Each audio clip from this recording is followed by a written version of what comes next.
Hi, my name is Holly Davis, and I work as a professional animal communicator, animal therapist, and equine behaviourist. So, hopefully, you would have already watched episode one. If not, please keep an eye out for it because in these two videos, what I'm doing is aiming to provide information on how to help your pet move onto the waterways, onto a narrowboat or a wide beam. But also, as well, if you have presenting issues with your pet and nervousness and problems involving living on the water, then I'll provide some practical information on how best to support them with that as well.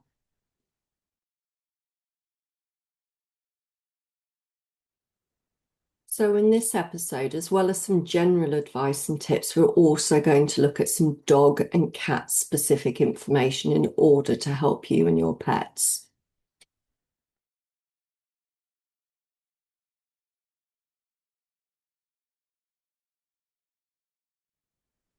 So I know I already covered this one in episode one, but I feel that it's such an important one. I just briefly wanted to touch on it again for those of you that haven't watched it.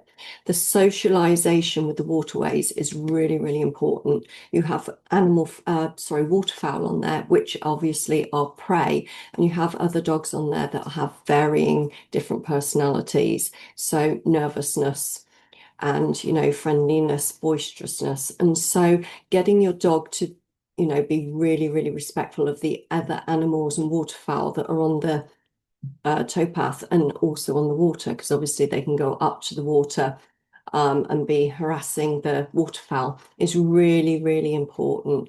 And so training involved in that is something that I would really, really recommend so that animals can all live in harmony within the waterways and around the waterways in order that they can all feel comfortable.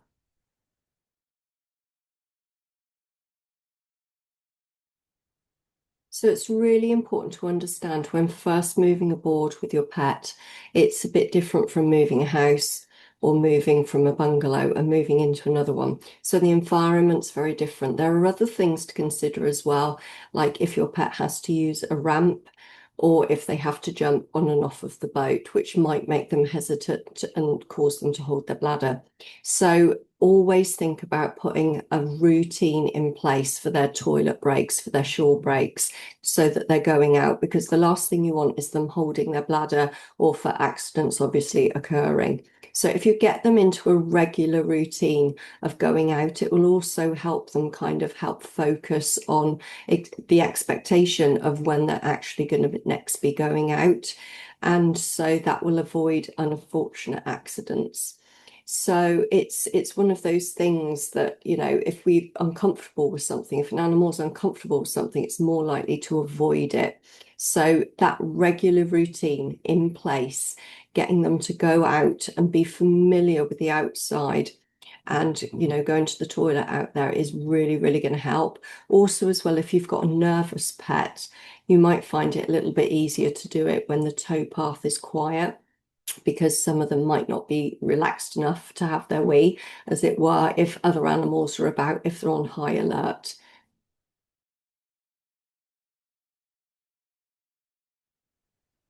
So target training is a really good piece of training from the point of view of it can be so adaptable and used in so many different ways. So the idea of target training is to have something like a bamboo stick, something like that with a tennis ball on the end. And what you do is you train your dog that when you ask them to touch it, they're given a reward. So that might be a scratch in their favorite place, or that might be some of their favorite food, in the form of a treat. So what you're not looking for is for them to keep touching it in order to get that treat. The key to this is that they only touch it or rather they're only rewarded for it when they touch it at the times that you're asking for it. And this will be crucial and will be part of the training that I'll talk about later in the video when I talk about asking for the paws from a safety point of view.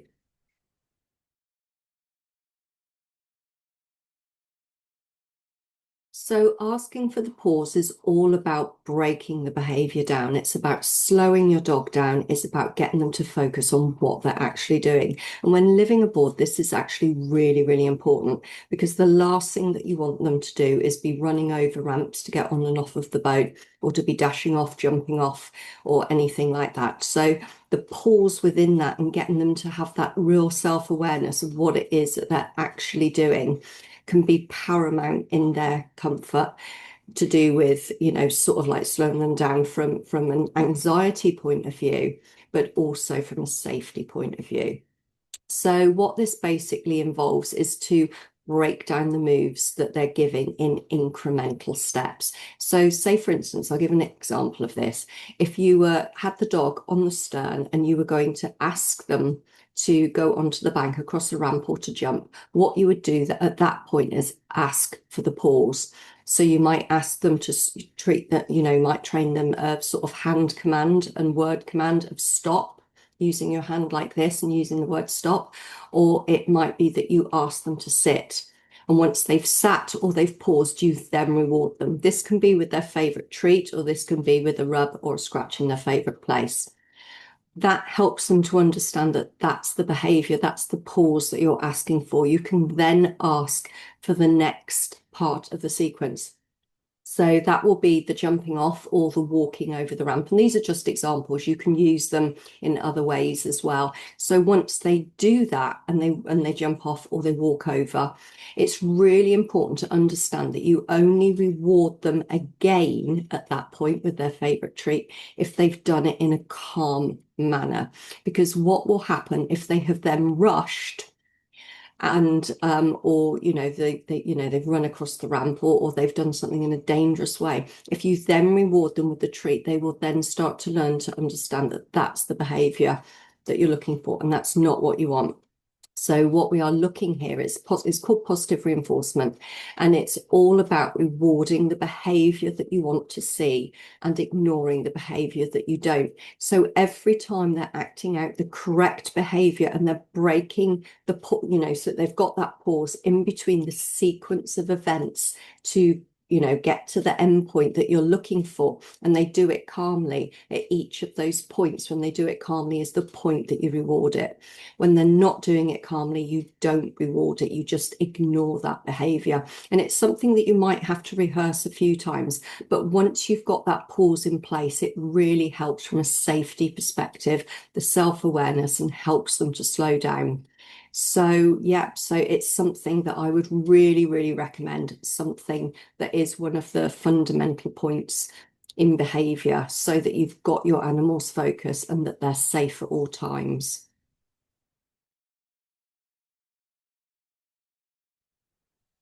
So obviously when your pet is getting on and off of the boat, there's going to be a gap between the bank and the boat. And so rather than having them jump, quite often it's a good idea to have a ramp. So obviously you want to make this non-slip. And in the first video that I did, Pets Afloat, part one, there was actually a part where I showed you the type of rubber that was best to use in order that claws and things don't get caught. So also as well, you can get the portable ones that also fold up with regards to the ramps. So they're also a good thing to look into. And we've just talked about the paws that you can teach your pet, especially with dogs. And that's always a good idea, to teach them the pause in relation to the ramp, because the last thing you want them to do is rush off of it. And also, if you've got older pets and things like that, that can be a little bit more difficult for them to jump. And they can misplace their, mismanage their jumps and things like that. And the last thing that you need is them landing in the water between the boat and the bank. So yeah, please, if you have a pet, always think about a ramp, because whenever you stop to moor up, especially when you're continuous cruisers, you can never be sure how closely you can moor, because obviously if the sides are silted up or anything like that, that can mean that you have to moor a little bit wider. So certainly that's something to consider, because especially if you've got a flat pack one whereby you can fold it up, it means that you can store it out the way. It won't be in the way for you. And at the end of the day, it's all about pet safety.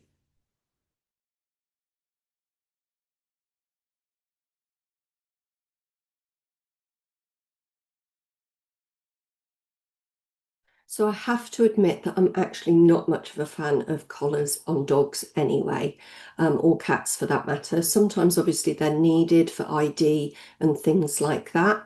However, they're also, because it's around their neck, you know, if there were an emergency and you had to get hold of them, then obviously there's the chance of there being damage to the neck to do with the cervical vertebra.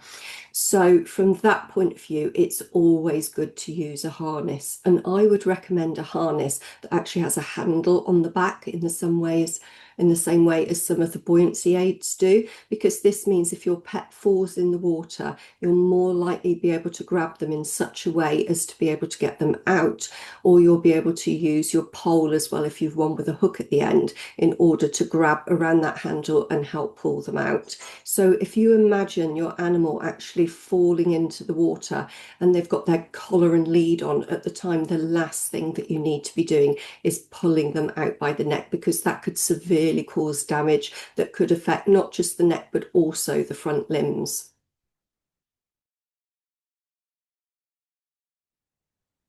So a really good thing to teach your pet is something called a learning sequence, an overlearning sequence. So what this actually involves is teaching them a sequence of about 4 or 5 things that are always carried out in the same sequence. And the consistency of that is really, really important. So the idea is you might teach them to sit, lay down, ask them to look to the left, ask them to look to the front, and then get back up again. That isn't a sequence that you have to use. That's just sort of one off the top of my head. But you can see what I mean by sequence. It's something that you can teach them easily and that they will easily be able to carry out.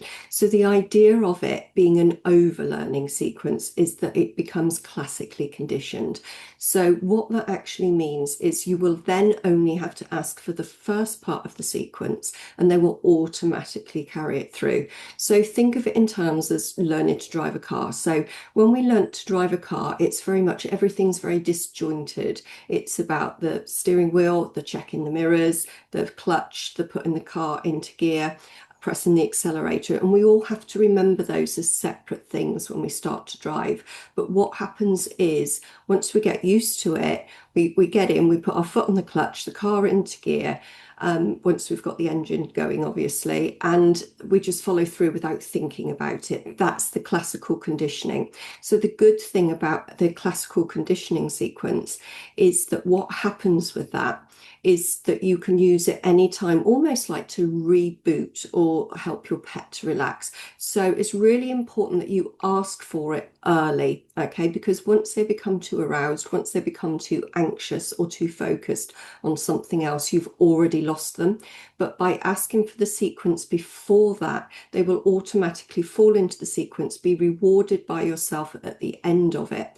Now, the thing is with this, because the sequence is known, it's safe, and the outcome is known to them, which is always a positive one, it's almost as if once they fall into it, it becomes a relief for them. So that's something that I would really, really recommend that you teach them, and with the consistency of it as well. You can use it any time in order just to reinstill it so that it's not forgotten, although once it's classically conditioned, it's quite difficult to forget it. But yeah, it's definitely one that's a huge one for safety that you can use for recall. When you ask them to come back, you ask for the sequence, they're rewarded at the end of it, is a really good way of doing it as well. So yeah, good luck with that one, because it's really good tool to have in your toolbox with animals.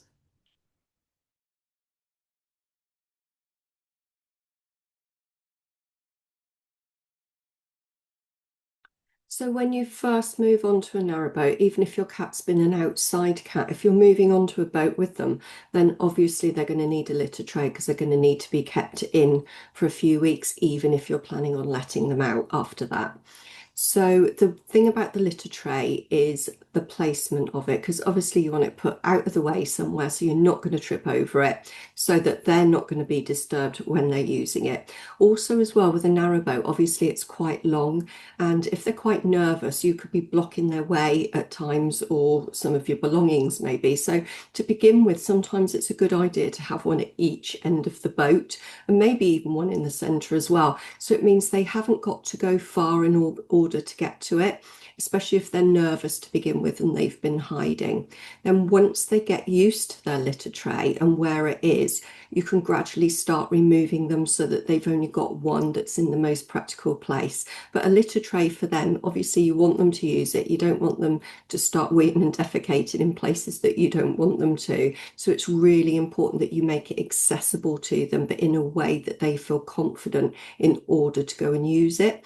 If you're moving onto a boat as well, sometimes it's important to have the familiarity there. So if you haven't washed out their litter tray properly, or if you've put a bit of their old used litter in with the new litter to begin with, this will also help them get the feeling of their prior home, and also that it is indeed their own litter tray, and make it more reasonable for them to feel comfortable enough to use it.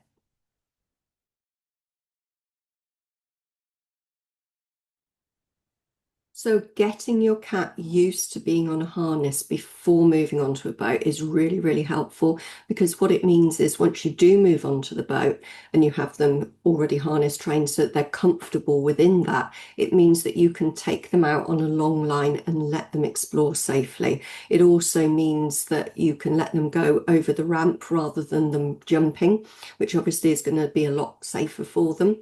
But it means that once you're out, you have full control, because if they were to get frightened, the last thing that you want is for them to run away. Because if cats run away when they're frightened, they tend to hide, and it can be very difficult to find them from the point of view of, even if you're calling them, even if you're rattling sort of like kibble, like cat biscuits, it means that they won't necessarily come out if they're hidden. So it's a really good idea to harness train, but also, as I said, the long line, because what that does is enable them to get used to things. At the same time, you can observe them so that you are confident that they are confident enough outside that they're not going to run and hide, and that if you do choose to let them off of the boat, then they're much more likely to come back.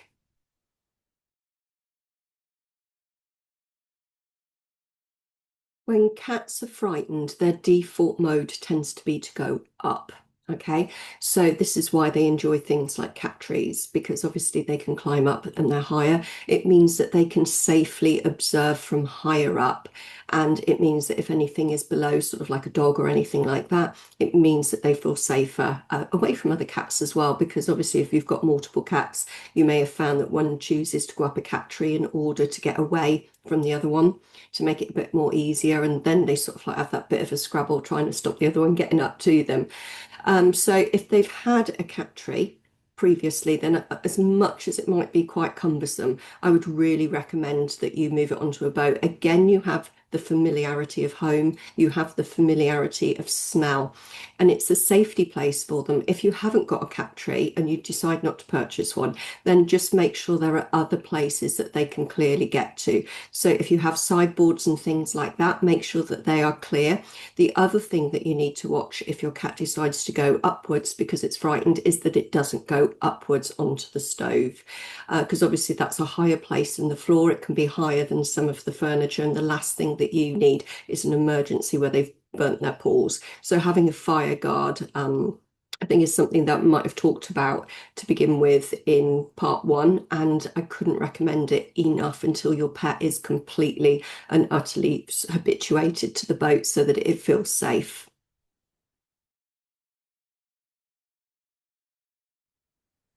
So free jumping kind of goes hand in hand with what I was talking about with the ramps earlier. It's really important to discourage your pet from jumping from the boat onto the shore, because obviously if you're mooring wider in certain places, they may have got used. If you're a continuous cruiser, for instance, and you've been somewhere for 2 weeks, they would have already have gotten used to the distance from the boat to the towpath to the bank. So it's really important, because obviously these distances can change. So the last thing you want them to do is be complacent and again end up in between the boat and the bank, because obviously that's, you're not going to want to be hooking them out, and they're certainly not going to want to be doing it again. That could really knock confidence if something like that were to happen. So by discouraging free jumping, it's always good right from the off to teach them about the ramp that I discussed earlier.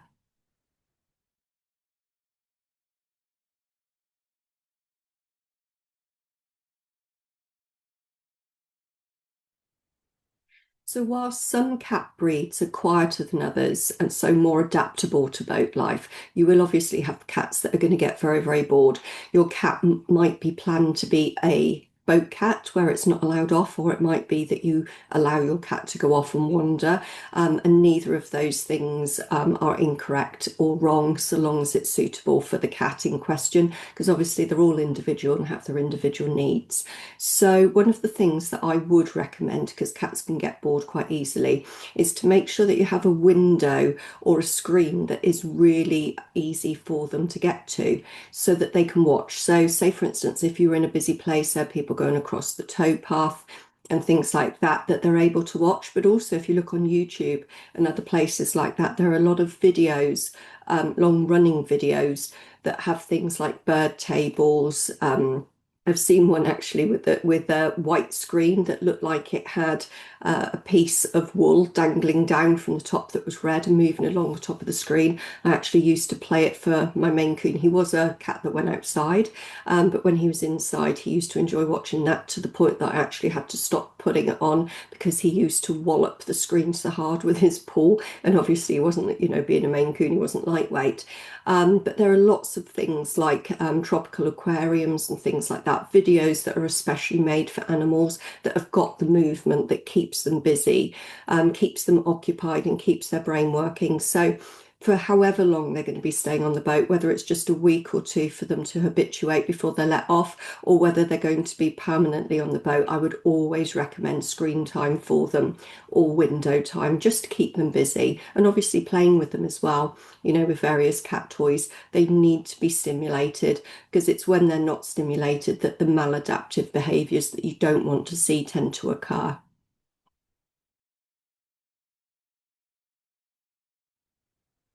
Now, cats tend to be master Houdinis when they've got to get out of somewhere or they feel that they need to. So blocking or exit points where they can get out is really, really important, because you only need a small gap, where they can contort themselves a little bit as they do, in order that they will be able to escape. And if your cat is very recent to being on the boat, chances are it may not return, or it might get too frightened outside so that even if you call, it doesn't come back. So, before you even move onto your boat, it's a good idea that you go round and look at all the accessible points where they might actually be able to escape. Because obviously once you put all your belongings on the boat, it may well be that you can't see those points, and that you miss them, but your cat doesn't when they start hiding and things like that, because it's not unusual for them to hide or look for those exits once they're first on.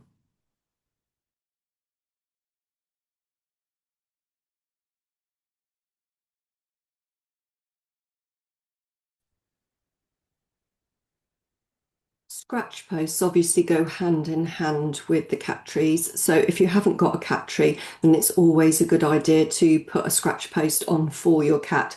So if they're already using one, it's a really good idea to bring the one from their previous home, because again, it's going back to familiar scents, familiar things.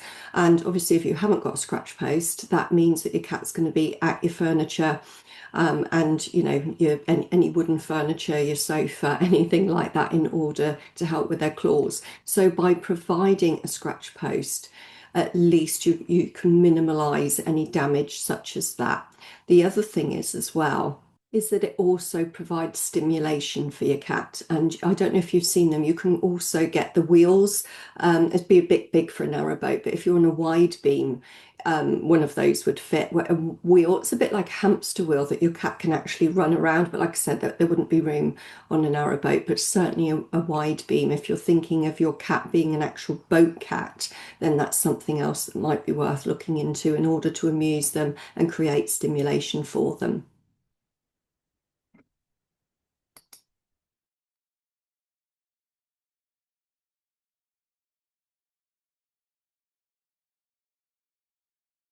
Most artificial scents, sort of candles, the plug-ins and things like that, are actually toxic and can build up problems and toxicity within the kidneys and liver over time. It might be something that you don't immediately see going on inside of your pet and yourself as well.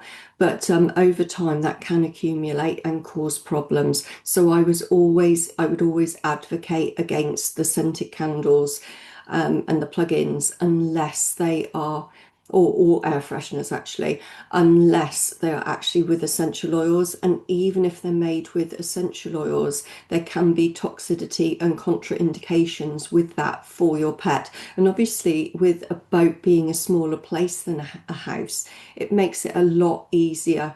A lot harder for them to actually be able to remove themselves from the smell. And obviously, their smell system, the olfactory system, is incredibly sensitive compared with our own. So, if you were going to use something like that, I would always recommend using essential oils, but making sure that they're also pet friendly. And this sort of goes hand in hand as well with Pet Remedy, which is a spray. It smells a bit like Juicy Feet though, which isn't great. Especially the spray, or the plug-in, which you don't tend to notice. And those actually have calming essential oils and are actually made properly for pets. So Amazon and other pet stores and places like that sell them. But yeah, the artificial scents can be really toxic. I would actually recommend you weren't even around them by yourselves, or for yourselves.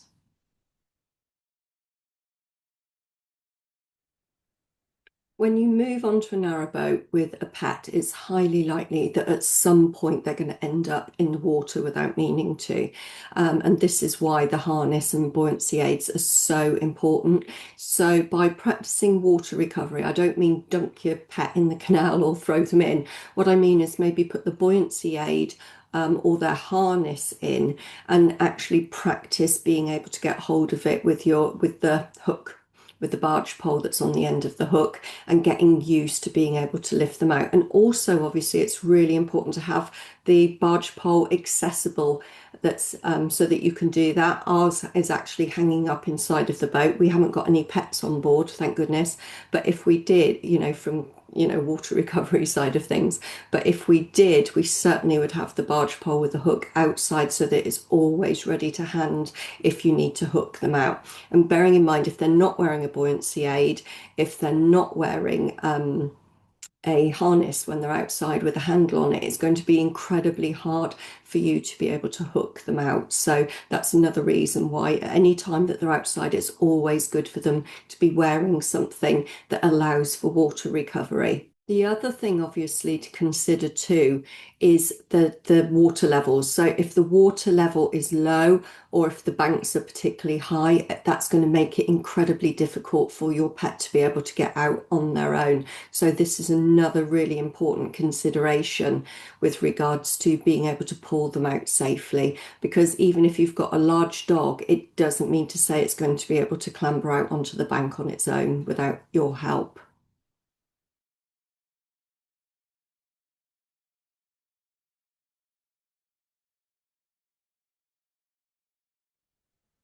Now, why does fur matter might seem like a little bit of a strange one, but it does in fact matter. So if you think in terms of a very soft-haired, very fluffy animal like a Maine Coon cat, like a Persian cat, their kind of hair, because it's not sort of so dense and flat lying, means it's much more susceptible to vibration. So this was something that I kind of realised with regards to my Maine Coon, which is why he didn't move onto the boat with us, because he was about 95% deaf. And so he very much used to react to vibration, and having the type of fur that he did meant he had a lot more feeling within that fur because it was able to move much more easily because it was long and soft. And so what used to happen is if somebody walked up behind him, he'd know that they were there because his hair would move. So you imagine if you've got sort of like a cat or a dog, like Pomeranian with a dog, that sort of fur, that can be much more susceptible to feeling vibration and other sensations on the boat. And so that's something to consider too.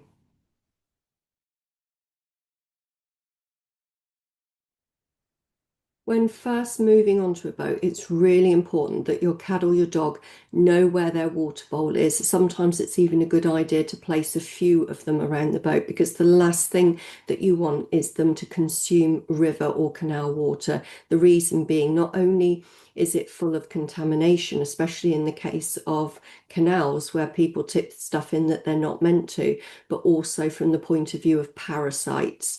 So it could be the case that, that they pick up illness, they pick up parasites through drinking that water. So when you've got fresh water about, then they're much more likely to be drinking that. And so the more accessible that you make it, the more likely they are and to stay away from the canal and river water.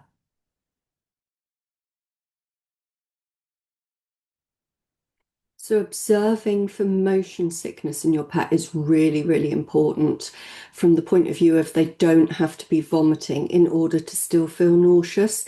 And a lot of people have said to me, we didn't have it, but a lot of people have said to me that they can feel quite strange once they've been on a boat for a while and then they step out onto dry land, onto the towpath, that they get that kind of feeling that they're still moving. So whilst we didn't have that when we moved onto the boat, what we did have at night when we went to bed and we shut our eyes was almost like a rocking feeling. And it wasn't that the boat was moving, it was more our own minds, if you like, that was creating that. And so there's no reason why this can't be the same for pets. Also, of course, if there are vestibular issues that you don't know about, those also could potentially cause them to feel nauseous. So always look out for the signs of that. It could be that they're drooling, it could be that they're exceptionally quiet, it could be that they're looking to escape from the boat. So all of those things are really worth looking out for. And if you think that your pet is nauseous, then it's worth speaking to a vet because they might be able to help you with that. So thank you for watching, and I hope you found some of these tips in both this video and part one useful for you, because obviously a lot of the things that apply in it can also apply to actually moving house as well, not just onto a boat. And a huge thank you as well to the lovely people that have shared some of their animal photos of them living aboard. Very much appreciated. Thank you.